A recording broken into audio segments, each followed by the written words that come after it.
तो अरविंद केजरीवाल का आज बॉडी लैंग्वेज एनालिसिस करेंगे और घुस के देखेंगे उनके दिमाग के अंदर कि ये पर्सन जो है चाहता क्या है, क्या इनकी इंटेंट है। तो सबसे पहले मैं चाहता हूँ कि आप ये छोटी सी 3 सेकंड की क्लिप को देखें। पॉलिटिशियन के लिए तो परसेप्शन सबसे इम्पोर्टेंट होती है। पॉलिटिशियन के लिए तो परसेप्शन सबसे इम्पोर्टेंट होती है। तो आपने सुना कि केजरीवाल कहते हैं कि पॉलिटिशियन के लिए परसेप्शन बहुत बड़ी चीज़ है और परसेप्शन बनाने के लिए बॉडी लैंग्वेज बहुत इंपॉर्टेंट है। ये बात जो है आम जनता नहीं समझती है, लेकिन पॉलिटिशियन इस बात को अच्छे से जानते हैं कि बॉडी लैंग्वेज से ही वो उनका दिल जीत पाएंगे। वो क्या बोलते हैं ये हर कोई समझ नहीं पाएगा। अगर 140 करोड़ लोग रहते हैं हमारे देश में और एक पॉलिटिशियन जब कुछ बोलता है तो उसके बोलते वक्त जो है कई पॉलिटिकल टेक्निकलिटीज़ होती हैं जो कि हर किसी को समझ में नहीं आती, लेकिन बॉडी लैंग्वेज को तो एक अनपढ़ इंसान भी समझ सकता है। मानव समाज में जब लैंग्वेज नाम की कोई चीज़ ही नहीं होती थी, उसके बावजूद भी कम्युनिकेशन हो पाती थी। कैसे हो पाती थी? बॉडी लैंग्वेज के थ्रू। और बॉडी लैंग्वेज के थ्रू आदि मानव के टाइम पर भी ये चीज़ समझ में आ जाती थी कि इस पूरे ग्रुप का लीडर कौन है। तो ये जो पॉलिटिशियंस होते हैं ना, ये इस बात को अच्छे से समझते हैं कि बॉडी लैंग्वेज के थ्रू हम अपना मैसेज या अपनी परसेप्शन देश के एक एक व्यक्ति के दिमाग के अंदर घुसेड़ सकते हैं। तो चलिए शुरू करते हैं वीडियो और घुस जाते हैं अरविंद केजरीवाल के दिमाग के अंदर। तो यहाँ पर आप देख पा रहे हैं कि अरविंद केजरीवाल ने अपना जो हाथ है ना वो कुछ इस तरह से करके जो है टेबल पे रखा हुआ है। आप ये समझ लो कि ये जो 4 आर्म्स होती है ना, ये बहुत ही सेंसिटिव पार्ट होता है इंसान का। यहाँ पे एक छोटा सा भी अगर कट लग जाए ना तो इंसान की मौत हो जाती है। और ये पार्ट जो है हम हर किसी को नहीं शो करते हैं। ये हमारे अंदर सबकॉन्शियस लेवल पर ये चीज़ होती है कि हम इस पार्ट को हम तभी शो करते हैं जब हम दूसरे व्यक्ति पे ट्रस्ट करते हैं या उसका ट्रस्ट गेन करना चाहते हैं। तो यहाँ पर नेता लोग, जो पॉलिटिशियंस क्या करते हैं, अपने इस पार्ट को अक्सर एक्सपोज करते हैं। इस पार्ट को एक्सपोज करने से क्या होता है कि वो एक आपके सबकॉन्शियस माइंड पर एक इनडायरेक्ट मैसेज डाल रहे होते हैं कि देखो जी, हम आप पर भरोसा करते हैं और हम आपको अपना ये सेंसिटिव एरिया जो है दिखा रहे हैं। अगर आप देखें कि गांधी जी भी इस चीज़ को जो है इस टेक्निक का इस्तेमाल करते हैं। हो सकता है गांधी जी जो है इंटेंशनली नहीं यूज़ करते हो, लेकिन ये चीज़ जो है कई बार अनइंटेंशनल भी होती है। तो भले ही इंसान बॉडी लैंग्वेज में उतना एक्सपर्ट ना भी हो, लेकिन नेचुरली इंसान को ये बात आती है कि उसको अपना ये जो एरिया है कब एक्सपोज करना है। और पॉलिटिशियंस के केस में ये होता है कि जब वो ट्रस्ट गेन करना चाहते हैं ना, तो वो अपने 4 आर्म्स को एक्सपोज करते हैं। और इस क्लिप में आप देख सकते हैं कि केजरीवाल जी अपने पाम को एक्सपोज कर रहे हैं। ये पाम अक्सर एक्सपोज तब किए जाते हैं जब हम ये दिखाना चाह रहे हो कि हम जो है बहुत ही क्लीन हैं, हम रिलायबल पर्सन हैं। जब हम ये मैसेज कन्वे करने की कोशिश कर रहे हैं किसी को, तो हम अक्सर ओपन पाम का इस्तेमाल करते हैं। इसको बोलते हैं ओपन पाम जेस्चर। और यहाँ पे बल्कि पाम ही नहीं, बल्कि उनकी जो कलाई भी है वो भी एक्सपोज हो रही है। तो बेसिकली यहाँ पे जो है एक ट्रस्ट गेन करने की कोशिश हो रही है। 2 काम एक साथ हो रहे हैं, कलाई और आपका जो पाम है वो एक्सपोज किया जा रहा है। और इस तरह के पाम जेस्चर्स अरविंद केजरीवाल जी अपने बहुत सारी स्पीचेस में करते हैं, ऐसा मैंने काफ़ी बार नोटिस किया है। और एक बार फिर हम ये देख सकते हैं कि यहाँ पर गांधी जी भी खुद अपने जो ओपन पाम जेस्चर का इस्तेमाल करते थे। और ये जो है बहुत ज़रूरी था उस वक्त, क्योंकि गांधी जी को भी जो है उस वक्त देश की जो आवाम थी उनका ट्रस्ट गेन करना था। और उस टाइम पर ये ओपन पाम जेस्चर जो है उनके लिए बहुत ही कारगर सिद्ध रहा होगा। ये सबकॉन्शियस लेवल पे काम करता है।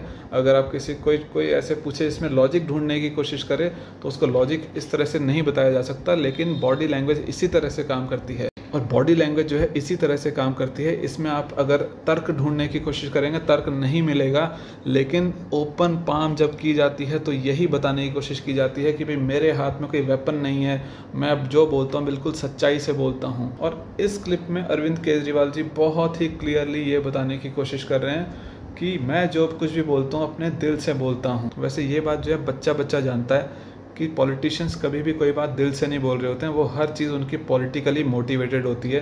कोई भी बात उनके दिल विल से नहीं होती, वो स्ट्रेटेजिक होती हैं बातें। लेकिन उसके बावजूद भी पॉलिटिशियन का यही काम है कि जब भी वो कुछ बोले वो स्ट्रेटेजिकली बोलेगा, लेकिन वो यही कन्वे करने की कोशिश करेगा कि मैं इसको स्ट्रेटेजिकली नहीं बोल रहा हूँ, मैं तो इसको जो है बड़े दिल से बात कर रहा हूँ और बड़ी ऑनेस्टली इस बात को बता रहा हूँ। तभी वो बात जो है प्रभावशाली बनेगी और आवाम जो है उसको समझेगी, उसको एक्सेप्ट करेगी। इस पर्टिकुलर जेस्चर को बोलते हैं क्लैस्पिंग द फिंगर्स। तो इस तरह के जेस्चर्स को जब बनाया जाता है तो उसका बेसिकली ये मीनिंग होता है कि मैं बहुत ही कॉन्फिडेंट हूँ, मैं बहुत ही कॉन्फिडेंटली बोल रहा हूँ। और कॉन्फिडेंस जो है वो पॉलिटिशियन के लिए बहुत इंपॉर्टेंट है। जैसे आपने भी नोटिस किया होगा कि राहुल गांधी जो हैं वो कुछ साल पहले उतने कॉन्फिडेंट नहीं नज़र आते थे, तो जनता जो है उन पर उतना भरोसा नहीं करती थी उस टाइम पर। और जैसे जैसे उनका कॉन्फिडेंस बढ़ता जा रहा है तो ऐसा लगता है देख करके कि शायद अब जनता थोड़ा सा उनको सीरियसली सुनने की कोशिश कर रही है।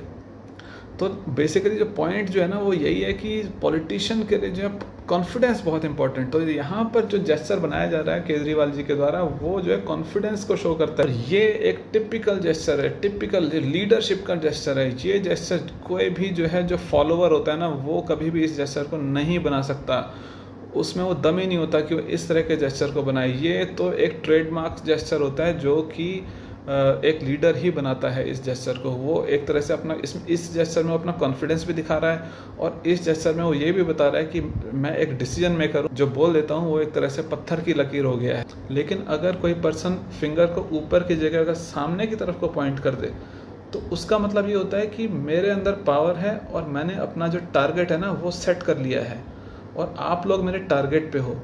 तो एक तरह से ये भी कॉन्फिडेंस का एक प्रदर्शन है, लेकिन ये एक तरह से थ्रेटनिंग भी होता है। जब हम किसी को डराने की कोशिश कर रहे हैं, उसको धमकाने की कोशिश कर रहे हैं अपने फिंगर को आगे करके। और इस तरह का जेस्चर अमूमन इंडिया में ही देखा जाता है। इंडिया के पॉलिटिशियंस में ज़्यादातर, ऐसा नहीं कह रहा कि बाहर बिल्कुल ही नहीं देखा जाएगा, कभी कभार देखा जाता है, लेकिन जो यूएस की या वेस्ट की जो पॉलिटिक्स होती है ना उसमें इस तरह का जो जेस्चर है, फिंगर पॉइंटिंग का जो जेस्चर होता है ना वो काफ़ी ऑफेंसिव माना जाता है। पब्लिक उससे नाराज़ हो सकती है उस तरह के जेस्चर से। लेकिन यहाँ पे इंडिया में जो कल्चर है उसमें ये चीज़ एक्सेप्टेबल है, उसमें ऐसा कोई उसको ज़्यादा ऑफेंसिवली नहीं लिया जाता है, इसको एक्सेप्ट कर लिया जाता है। तो इसमें अच्छा बुरा कुछ नहीं होता है, ये बस कल्चर टू कल्चर डिपेंड करता है कि किसी के कल्चर में कैसा होता है, किसी के कल्चर में कोई चीज़ एक्सेप्टेबल होती है। तो इसमें ऐसा कोई अच्छा बुरा नहीं होता है। और सिमिलर तरह का जेस्चर जो है हम नरेंद्र मोदी जी का भी देख सकते हैं कि यहाँ पर उन्होंने भी फिंगर जो है आसमान की तरफ को करी हुई है, जिसका मतलब है एक तरह से कि एक जो लीडर होता है वो जिस तरह से अपने एक तरह से डिसीजन जब सुनाता है वो, या फिर वो किसी तर्कों पे बात कर रहा होता है तो फिंगर को थोड़ा सा ऊपर की तरफ को रखता है। तो बेसिकली एक लीडर के इस तरह के जो फिजिकल ट्रेट्स होते हैं। और ये जो आखिरी क्लिप है ना इसमें केजरीवाल जी को हम देख सकते हैं कि इन्होंने अपने हाथ की मुद्रा जो है कुछ इस तरह की कर रखी है। ये जो मुद्रा है ना ये बेसिकली ये बता रही है कि भाई मैं जो है जो भी बात करता हूँ ना बिल्कुल पॉइंट पे करता हूँ, बहुत ही माइनर डिटेल्ड मैं बात करता हूँ, कोई ऐसी मोटी मोटी बात नहीं कर देता मैं, हवा में बातचीत नहीं होती है मेरी। तो मेरे को बहुत ही सीरियसली लो, मैं जो कुछ भी बोल रहा हूँ बहुत ही डिटेल्ड बात कर रहा हूँ, बहुत ही सीरियस बात कर रहा हूँ। तो ये बेसिकली जो है इन जेस्चर्स का मीनिंग होता है। और एक बार फिर जैसा कि केजरीवाल जी ने बोला, पॉलिटिशियन के लिए तो परसेप्शन सबसे इम्पोर्टेंट, पॉलिटिशियन के लिए तो परसेप्शन सबसे इम्पोर्टेंट होती है, पॉलिटिशियन के लिए तो परसेप्शन सबसे इम्पोर्टेंट होती है।